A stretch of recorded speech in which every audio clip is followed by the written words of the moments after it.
కార్మికులు వాళ్ళ జీవితాల కోసం వాళ్ళ జీవితాల్లో వాళ్ళు పడే కష్టాలు కనీస ప్రతిఫలం కోరుకుంటూ వాళ్ళపైన జరుగుతున్న నిర్బంధాలకు వ్యతిరేకంగా అదేవిధంగా సిటీల్లో ప్రత్యేకంగా పట్టణాల్లో సిటీ బస్సులో ఉన్న చోట కార్మికులు ఆటో కార్మికులు మరిన్ని ఇబ్బందులు పడుతున్నారు.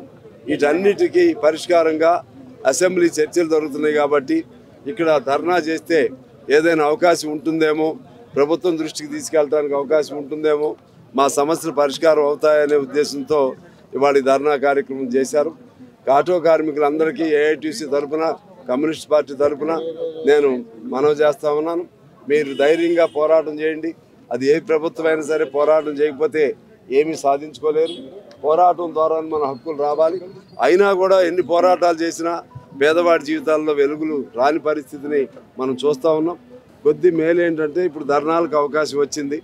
అంతకుముందు కూడా చివరిలో ఇచ్చినట్టున్నారు ధర్నాలకి. మళ్ళీ ఇప్పుడు పోలీసులు అత్యుత్సాహం చూపెడుతున్నారు. వచ్చే వాళ్ళని రాష్ట్రం నుంచి వచ్చే వాళ్ళని మధ్యలో అరెస్టులు చేయటం, రానియకుండా చేయటం ఇటువంటి చేస్తున్నారు. ఆ తప్పుడు పనులు చేయొద్దు.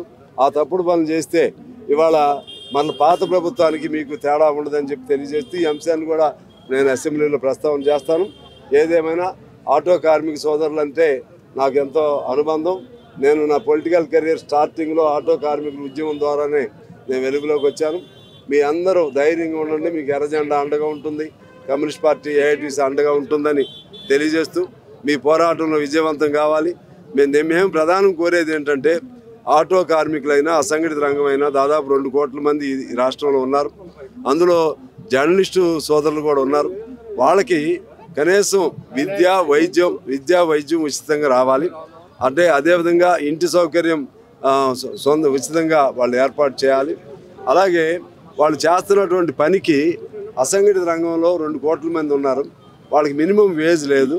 జీవోలు ఉన్నాయి. ఆ జీవోలు అమలు చేస్తే వాళ్ళకి మినిమం వేజ్ ఇప్పుడు 8,000 9,000తో చేస్తున్నారు. వీటన్నిటికీ పరిష్కారం కావాలి. ఈ అసెంబ్లీలో ఇవాళ అప్రాప్రియేషన్ రోజు జరుగుతుంది.